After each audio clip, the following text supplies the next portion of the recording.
शाम के 6 बजे थे। फरवरी का महीना था। हल्की हल्की गुलाबी ठंडक वातावरण में मौजूद थी, क्योंकि ठंडी हवा भी चल रही थी। किंतु इतनी ठंडक सुहाने वाली थी। विवेक जी एवं अनुजा जी घर के सामने ही बने छोटे से बगीचे में बैठे चाय का आनंद ले रहे थे। दोनों बेटे कोचिंग पर गए हुए थे। चाय के साथ साथ वे बीते जीवन के लम्हों को भी याद कर रहे थे कि विवेक जी बोले, देखो अनुजा, समय कितनी जल्दी बीत गया। बच्चे किशोरावस्था तक पहुंच गए। सोचो तो ऐसा लगता है जैसे कल ही की बात है, जब हमने अपनी नई गृहस्थी जमाई थी। हाँ, सो तो है।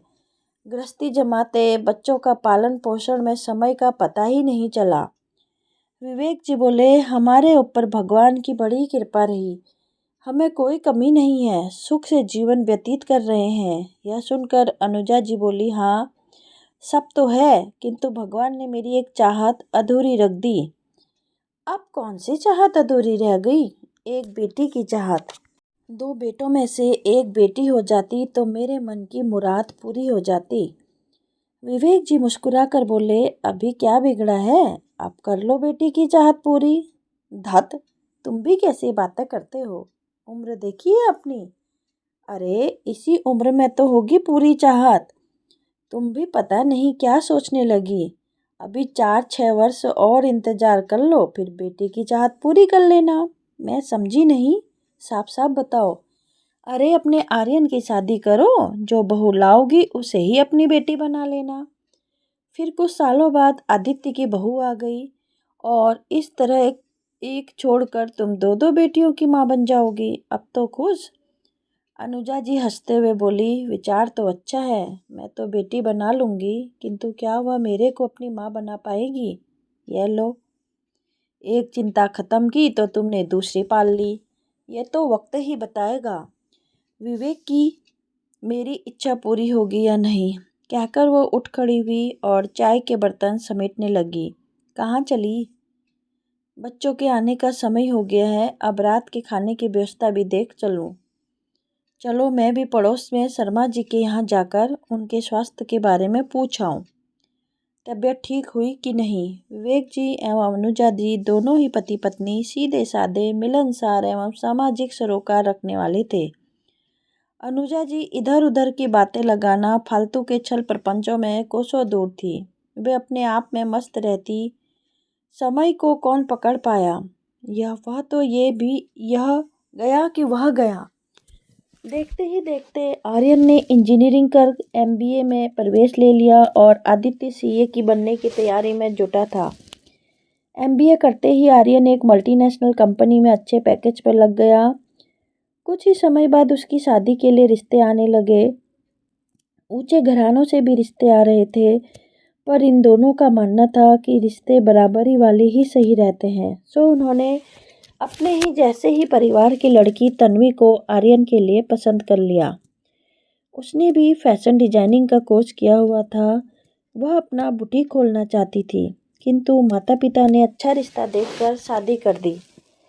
ससुराल आकर कुछ ही दिनों में उसके मन में सास और ससुराल का भय निकल गया, क्योंकि यहाँ उसे कुछ लगा ही नहीं कि उसके ऊपर किसी तरह की बंदिश है। आराम से मम्मी जी कहती हुई अनुजा जी के आगे पीछे डोलती रहती। अनुजा जी भी उसको बेटी की तरह ही पूरा ख्याल रखती। उसके खाने पीने का शौक पूरा करने का और उसके आराम का पूरा ध्यान रखती। तन्वी बेहद खूबसूरत, पढ़ी लिखी और सुलझी हुई लड़की थी। उसने सास के मन मुताबिक चलकर जल्दी ही उनके दिल में जगह बना ली। अब वह अपने मिलने वालों से, रिश्तेदारों से उसकी तारीफ करते नहीं थकती। पापा बेटे के काम पर निकलते ही कभी दोनों सास बहू शॉपिंग पर निकल पड़ती। शॉपिंग कर मॉल में घूमकर कुछ खा पी कर आ जाती। कभी सब्जी फल ले आती। गाड़ी चलाना दोनों सास बहू को आता था, सो कहीं जाने में कोई परेशानी नहीं होती। हंसती खिलखिलाती सास बहू की जोड़ी देख सबके सीने पर सांप लौट जाता। पड़ोसिनों को सास बहू का यह मेल मिलाप फूटी आंख नहीं सुहा रहा था। सो वह इस फिराक में थी कि असलियत कैसे पता चले। कहीं अनुजा झूठ बोलकर अपनी धाक तो नहीं जमा रही यही सोचकर 3-4 पड़ोसिनें बिना सूचना उनके घर आ गई। घर चलकर देखे सही स्थिति क्या है। अनुजा जी उस वक्त घर पर नहीं थी। तन्वी के दरवाज़ा खोलते ही 4 महिलाओं को खड़ा देखकर वह समझ नहीं पाई कि कौन है, इन्हें बिठाऊं या नहीं। उसे असमंजस में देख एक बोली, बेटा हम तुम्हारी पड़ोस में ही रहते हैं और अनुजा से मिलने आए हैं। आंटी जी आइए, आप लोग बैठिए। मम्मी जी तो घर पर नहीं है, मैं उन्हें जल्दी आने के लिए फ़ोन कर देती हूँ। तब तक मैं चाय लाती हूँ, आप लोग पियेंगे? इतने में मम्मी जी भी आ जाएंगी। उसका संयमित व्यवहार, मीठी बोली और जिस तरह से उसने उनका आदर सत्कार किया, उनके दिल को छू गया। फिर भी उनके मन में यही भाव था कि कहीं यह सब दिखावा तो नहीं। रमा जी के यहाँ किट्टी पार्टी थी। गपशप के दौरान अनुजा जी अपनी बहू की बहुत तारीफ कर रही थी। ऐसे ही कुछ दिनों बाद मिताली की बेटी की गोद भराई थी। वहाँ भी बातों बातों में अनुजा जी अपनी बहू की प्रशंसा किए जा रही थी। सबको सुनकर बड़ा अटपटा लगता कि सास बहू बिना बर्तन खटखटाए इतने मेल से रह सकती हैं। जरूर दाल में कुछ काला है। या तो अनुजा अपने घर की बात छिपाने के लिए बहू की प्रशंसा करती रहती है। तभी कुछ ज़्यादा मुंह पर सरला जी बोली, देख अनुजा बहुत हो गया, तुझे तो अपनी बहू की अच्छाई के आगे कुछ दिखाई ही नहीं पड़ता। यह सब कलई 2-4 दिन में उतर जाएगी, फिर असलियत सामने आ जाएगी।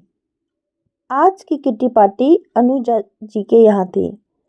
दोनों सास बहू ने मिलकर कुछ डिशेज घर पर बना ली और कुछ बाहर से मंगवा ली। पूरी तैयारी कर दोनों अच्छे से तैयार हो सबके आने की प्रतीक्षा करने लगी। आज महिलाएं इस सोच के साथ आई थी कि काम ज़्यादा होने से कुछ तो खटपट होगी और असलियत सामने आ जाएगी। उनकी सोच के विपरीत तन्वी ने बड़े ही शालीनतापूर्वक यह कहते हुए, मम्मी जी आप बेफिक्र होकर बैठे, इन लोगों के साथ बातचीत का आनंद लें, खाने की सारी व्यवस्था मैं देख लूँगी। वहाँ से उठ गई। काम वाली बाई मंजू के सहयोग से उसने अच्छे से खाना सर्व किया। किसी को भी शिकायत का मौका नहीं दिया। आज तो आगंतुक महिलाएं भी अनुजा से यह कहने बिना नहीं रह सकी, सच कहूँ अनुजा, तू तो बहुत भाग्यशाली है जो तुझे ऐसी सुंदर समझदार बहू मिली। हम तो सोचते थे कि तू दिखावे के लिए हमसे बहू की झूठी तारीफ करती है, परंतु तन्वी सही मायनों में बहू नहीं बेटी है मेरी। अनुजा जी बोली। आज पूरी महिला टीम को अनुजा जी के भाग्य से ईर्ष्या हो रही थी। वे बोली, कौन सी जादू की छड़ी घुमाई है अपनी बहू पर। आपसी समझ, एक दूसरे की तकलीफ समझना। बहू भी किसी की बेटी है, वह भी इंसान है, उसे भी दुख तकलीफ होती है। उसका और उसके माता पिता का भी सम्मान मायने रखता है।